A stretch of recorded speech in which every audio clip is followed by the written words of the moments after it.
Welcome everyone to the 70.3 World Championship Marbella highlights and breakdown. Oh my goodness. For both the men's and the women's race, I don't think I have recorded a video like this where I've had so many points to talk about in a race. So many things happened, so many storylines, and just dramatic finishes, as I'm sure you know. But let's break it down together. So we're going to start with the men's race. And this swim was hot from the gun. With so many short course athletes mixed into this field of about 60 men, it was always going to be super fast. And it started off with a big front pack. Not too much separation, pretty typical, but apparently it was rough. I've listened to as many podcasts, press conference, anything I could get my hands on since the race to hear about the details of it, and it sounds like a lot of guys were struggling in the water there at the beginning, trying to fight for position. Rico Bogan, for example, had his wetsuit unzipped at the first buoy, and so he was getting dragged back by his wetsuit and found himself in a pretty bad spot on this swim. Gustav Iden, another one that had a really bad start. But otherwise, it was the likely candidates at the front. Jamie Riddle, Jonas Schomburg, but Alessio Crociani was the guy around the halfway point who decided, you know what, this is way too big a pack, let's split things up. And as you can see, that's exactly what started to happen.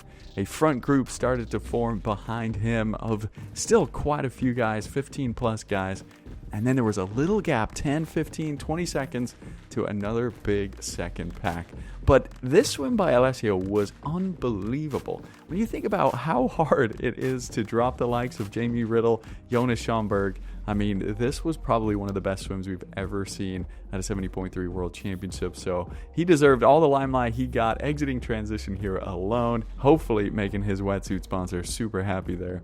And then it was this massive front pack behind him that included Schomburg and Riddle, who we were all excited to see start the bike, but it also included the likes of Casper Stornes, the defending Ironman world champion, and Miguel Hidalgo, Panagiotis Batatos, and Seth Ryder, all guys who we know can run super fast, ride well, and could mix up this race completely. So a massive group there, and then another big pack, including the likes of Magnus Ditlev, who had such a good swim to start this race, setting himself up perfectly. Jelle Gaines was in that pack, so was Christian Blumenfeld, actually at the back.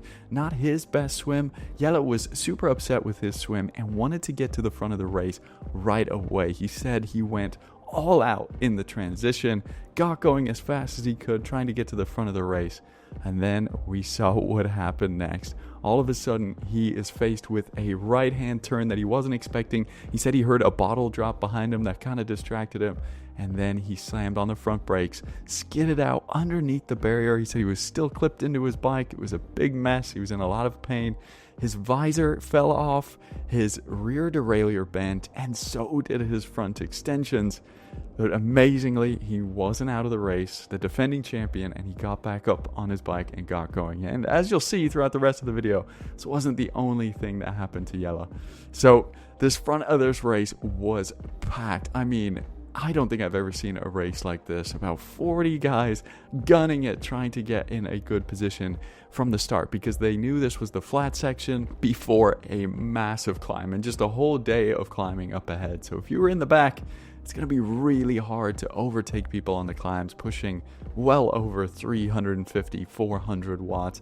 Some guys were sharing that they were averaging like 380 plus watts, and they were still losing a ton of time to these guys up front. Of course, we know that was being led out by Jonas Schomburg and Jamie Riddle eventually. But perhaps the best riders at the beginning of the race were Rico Bogan and Christian Blumenfeld. Rico especially overcoming that nightmare swim. And then one athlete who we never saw the rest of this race who had that nightmare swim as well, Gustav Iden, out of contention after coming out of the water over 2.5 minutes back. And it only got worse from there for him. But man, it was mainly Jonas Schomburg and Jamie Riddle when they got to the front who really pressed the pace and started ruining everybody else's race behind them. And interestingly enough, on the broadcast, we saw Christian Blumenfeld talking a lot to the referee and pointing, and he was pointing, he shared, for the referees to go over and tell Jonas and Jamie to stop riding over on the left-hand side of the road and to ride on the right-hand side of the road. Otherwise, if they don't, it makes it really hard for athletes to try and pass them. But fortune seemed to favor the brave here for those who got to the front of the race and those who decided to go all out, because some of those guys trapped behind said there was chaos with the race ranger lights. Guys like Seth Ryder saying there were 20 flashing red lights ahead of him and no penalties were given. And he says he feels he went a little too strict on the rules, and because of that, he paid for it and didn't make the front group. Yet somebody who still made the front group and pushed all his way to the front of that front group up the climb was Jelle again, so he could hop off his bike and quickly bend back his rear derailleur and get going again. He needed that last cog, he said, in his cassette for the climbs, and thankfully for him, it worked. But amazingly, not many people probably know this, but he shared in his podcast that Kasper Storens actually was the one who told him to do that, to jump off his bike and to fix his rear derailleur and get going again. He yelled at Jelle to do that after Jelle passed him on the climb. Such a good show of sportsmanship from the Ironman world champion, who Jelle believes told him to do that because he clearly wanted to race Jelle and because he didn't want to beat him because of some unfortunate mechanical like that. So what, again, a great show of sportsmanship by Kasper. I had to share that.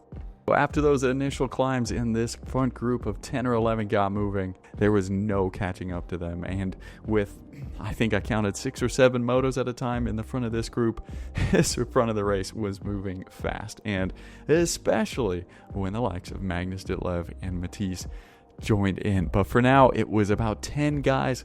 Panayotis Batatos managed to hang on there as well. Simon Vesterman. But it really was Matisse and Magnus, when they got to the front of this race, that stretched everything out, and you started to see the gaps fly out to the rest of the field, to the point where we all knew the winner would come from this front group, especially with the likes of Jelle and Christian in this front pack. But knowing that, Magnus said, I know what I need to do. I need to get away from these guys. And I've never seen Magnus in a race look in this much discomfort. He was going all out right here after he went out around Matisse to drop these guys behind him. And at one point, it really looked like these guys might have gotten away.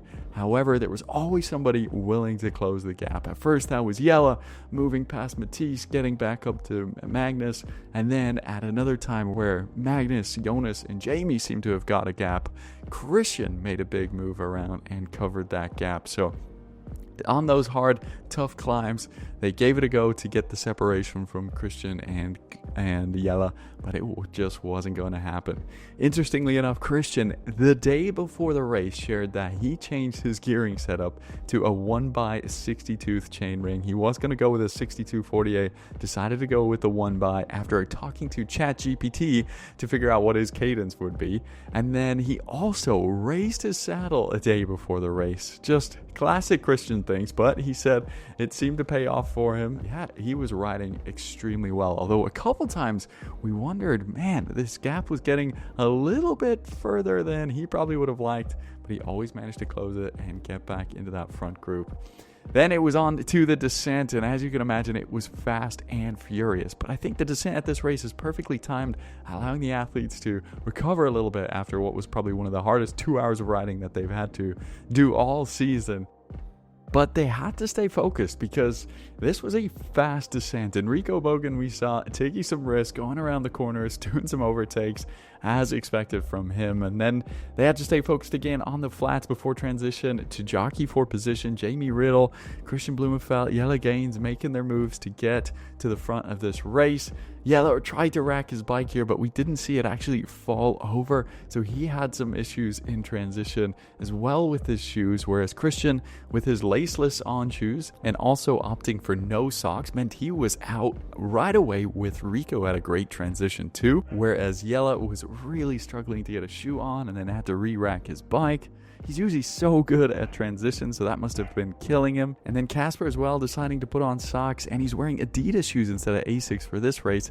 He said he wasn't feeling good all day, wasn't at this point either, so he took his time getting out and decided, we saw, not to initially go with Jelle, which he might have regretted at the end of the race. Because even though Jelle went out faster than him at the start of this run, it wasn't all going to plan. He said his hip was hurting, but also he almost rolled his ankle badly on the bridge, and as we can see, he was limping through it. So almost another disaster narrowly averted for Jelle, who was then just getting into his stride afterwards, quickly overtaking Rico and making his way to the front of the race, where Christian seemed to be taking it a little bit easy as Jonas and Jamie tried to stick with him. Jonas actually at one point started to try and push the pace as Jelle joined the group, but man, Jelle looked the best out of the four at this point, you'd have to say.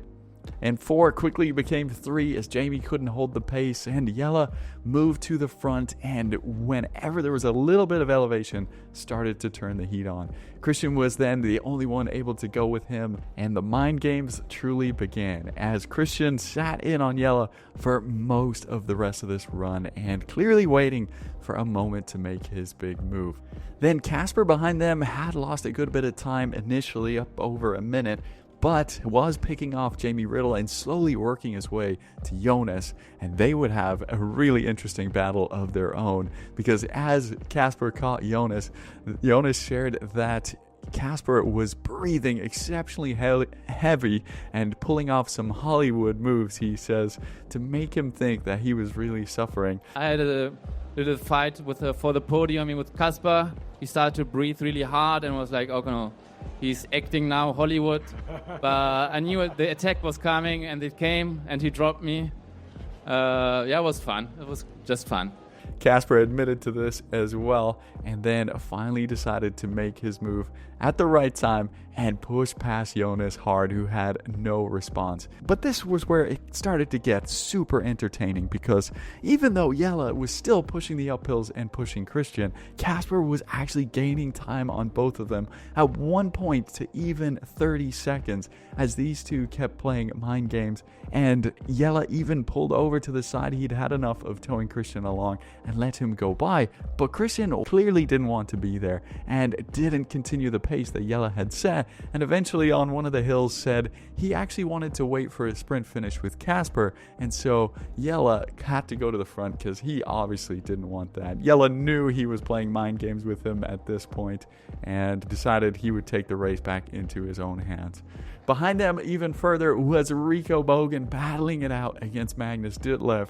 Rico grateful for his really good transition, whereas Magnus had a slow start to the run and was trying desperately to work his way up to Rico, who always just stayed ahead of him. Magnus, interestingly enough, one of the only athletes still to be wearing those Puma shoes that were all the rage not too long ago. But back to the front of the race, and Jelle and Christian were still neck and neck, both of them just waiting to make their move.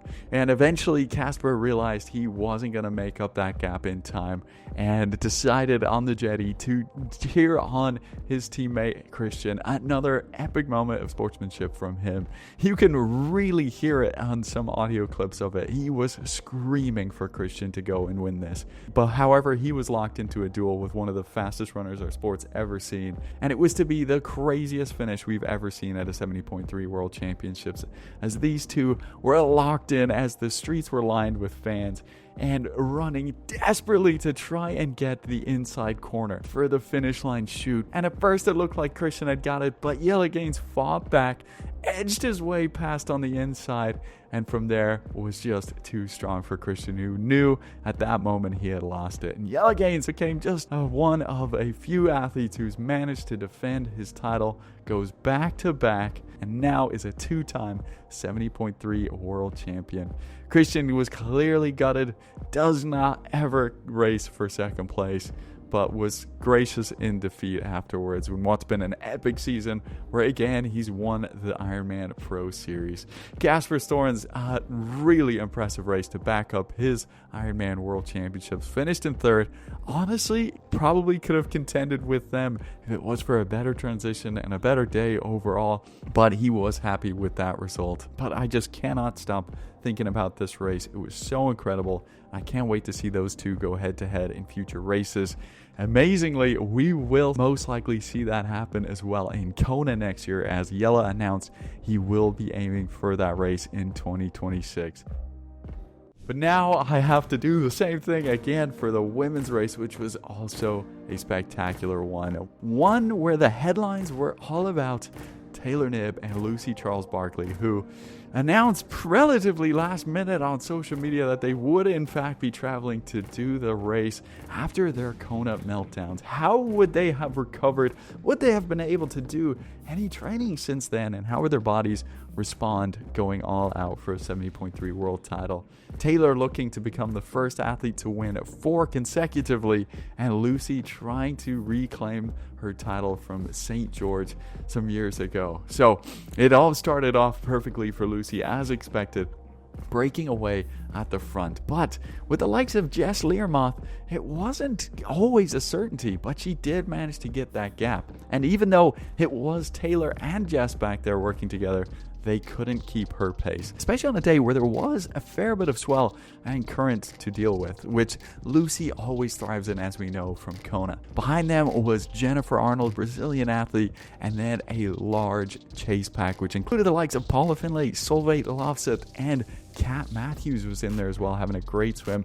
I guess the surprise there was really Paula. She probably would have wanted to be out in front a little bit of those two, but unfortunately there wasn't too many other good swimmers ahead of her, so no one really to latch onto. Maybe she would have liked to have been with Jennifer Arnold if she could have. So Lucy got out with a fair gap of about 30 seconds over Taylor Knibb and Jess Learmoth, but decided, interestingly enough, to put on gloves in transition, so that slowed her up a little bit. It was a chilly swim according to many, so maybe that was part of the reason for deciding that, but also a lot of athletes enjoy having gloves on for the descents, especially, of which there would be a lot in this race. And we would have to wait and see whether she would decide to either go for it and try and make a break at the front, or to keep it easy and steady and wait for Taylor to join her. She knew how well Taylor rides at the 70.3 distance and on the hills especially. So Lucy got going on her bright pink bike as Taylor Knibb attached her road helmet, again choosing for that over a TT helmet like absolutely everyone else. And it's an interesting choice on a course like this that's not as hot as Kona, so clearly she believes in the aerodynamics of this helmet. Jess Learmoth, though, had a better transition than her, got out first as the rest of these athletes started to pile into transition. A big pack here that was just over 2 minutes down, but had some fantastic riders in it, including, as we said, Kat Matthews, Solveig Lovseth, but also Sif Bendix Madsen and Paula Findlay, who was a little bit slower off the mark to get into transition, but not as slow as Solveig Lovseth, who took her time getting out onto the bike last from this group, and that would actually be an ominous sign for the rest of her day. But again, this group was loaded with strong athletes, and they all work together to minimize the gap at the front of the race. There were also a couple dark horses that I was really excited to see how they did, including Tanya Neubert. Another further minute back was the next chase pack that included the likes of Marjolaine Pierre and Grace Thek. Marjolaine in particular obviously wanting to overcome a poor performance in Kona, and was probably really excited for a course like this, which we know that she thrives on after seeing what she did in Nice a couple of years ago. So she was set to get out on that bike and hopefully make inroads towards her training partner Lucy, who was flying at the front of this bike ride. No indication that she was suffering from Kona. Taylor had made her way quickly right back up to Jess Learmoth and overtook her. At first they stuck together, but it wasn't too long before Taylor had broken away from Jess, which was an impressive sign because Jess is seriously good on the bike too. And then it wasn't long before she actually caught up to Lucy. 30 seconds evaporated pretty quickly up the first climb and actually managed to get a gap on her. I thought at this point Taylor was gone. She was looking like she was having a day with her bright calf sleeves on, which you typically don't see her wearing, and riding in the arrow position up these hills. It was a sight to see, and I was thinking I was going to put some money on her at this stage to take home her 4th consecutive title. But Lucy crawled her way back up slowly but surely and never let Taylor completely go out of her sight. as they began ascending these epic switchbacks of this beautiful course. Probably the most beautiful course on the circuit at the moment. I didn't hear a single person complain about this course, and man, I am so jealous for all the age groupers who were riding alongside these pros. It looked phenomenal, and it really did make for an interesting race as athletes were moving up and down the field based on their strengths on the bike. And Paula, as we know, is one who is an exceptional rider, especially on the hills on her extremely light Shiv bike. I've picked this up in person before, and I was shocked that this was a TT bike. It was so light, so she was clearly enjoying her time on there, and it seems like her bike just keeps getting better and better, especially now with her cycling specific coach Carmen Small, who's the director of the EF Education women's cycling team. But overall, they still were losing time to Lucy and Taylor, especially those further behind Paula. The likes of Lizzie Rayner, Georgia Taylor Brown, Ellie Salthouse, they were losing more and more time as this bike went on. But with it just being Lucy and Taylor up the front gaining time, that meant there was a final podium spot that was really up for grabs. And that meant the moves being made by Marjolaine Pierre, who was doing phenomenal on the bike, and Tanya Neubert, amazingly able to hold her wheel. And then when Kat Matthews, Sif Bendix Madsen, and Paula and Jess Learmonth got together, they stopped losing time and they started working together, eventually stopping bleeding time around the 4-minute mark. And then eventually, by the end of the ride, they would actually start gaining time again back on Lucy and Taylor. And Lucy shared after the race that she thought they worked well together. Clearly that was her tactic. Taylor, on the other hand, said she was dying a little bit on the second half of this race, especially on the descents, although she did manage to get a gap on Lucy heading into T2. But my goodness, Taylor's T2 was a bit of a nightmare, and all that work she'd done to get that little bit of a gap was quickly evaporated. She just struggled getting her shoes on, which she quickly admitted that she tied far too tightly, and tried to go with the stuffing method, but it did not seem to pay off as she just got out ahead of Lucy in the end. However, despite that poor transition, Taylor was shot out by a cannon out of transition. She maybe was frustrated with how it went, but she put on the pace and quickly got a 10-second, 15-second, 20-second gap on Lucy, and it kept growing.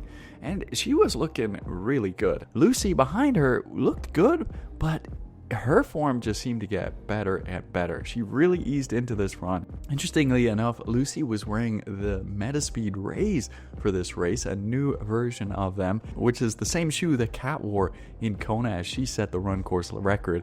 And Kat was looking phenomenal at first in this race. She had only come into transition 3.5 minutes back, which was exactly the deficit she had to Taylor last year in Taupo, where she just ran out of room. So it looked like there was still a possibility for Kat to catch up to the front of this race, and her run coach and husband, Mark Matthews, was yelling at her to risk everything. He knew what she was capable of on the run, and if she had her day, she could run a 1:14 half marathon, and that would definitely put her in contention. However, just a couple miles into the run, we found out something we didn't know going into the race, that Kat Matthews had strained her calf leading into this race about 10 to 12 days before, if I remember correctly. And sadly, it revealed itself in a big way all of a sudden when she limped. At first, it looked like maybe it was a cramp, but then as she sat down on the side of the road, it was clear it was something more. But still, she soldiered on. She got up and tried to keep hobbling through, maybe thinking about her Pro Series title, not knowing where Solveig Lovseth was behind. But in the end, decided to call it quits. Somebody must have told her that Solveig lost too much time on the bike and wasn't running nearly as well as these front runners, so she wasn't going to get nearly enough points to overtake Kat, even if Kat dropped out of the race. So that was that. Kat Matthews was out of the race, and actually, so was Paula Findlay, who she rode with. Paula also apparently had picked up an injury leading into this race, and her plan was just to go all out on the bike and see what happened on the run. But unfortunately, a kilometer in, she said it wasn't to be, and she pulled out as well. But back at the front of the race, Lucy caught Taylor before long and never looked back. Taylor must have been struggling at that point. She said after the race she definitely paced it poorly as Lucy continued to extend her lead and eventually gaining 3 minutes on Taylor through the rest of the run. She just looked unstoppable. A 1:17.14 fastest run split of the day. Looked like she had quite a bit left in the tank afterwards too.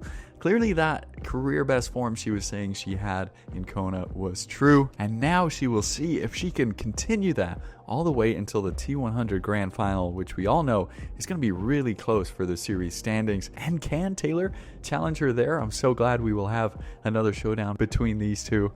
We have to talk about Tanja Neuber as well, who finished third in her second ever 70.3 after Bahrain last year. Finished ahead of Georgia Taylor Brown, who beat her there in Bahrain last year. An unbelievable result for her and Georgia as well. Finishing just ahead of Marjolaine, who would be stoked with that 5th place after her result in Kona. But Georgia and Tanja not going to be taking over the middle distance just yet. They are still focused on short course. But this is your top 10.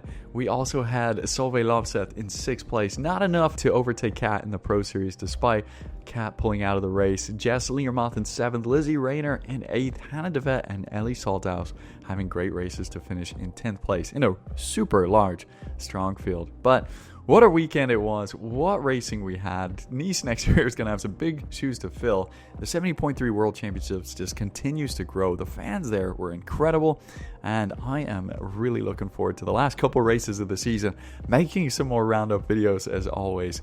And thank you guys so much for watching. Please leave your comments down below. We'll see you in the next one.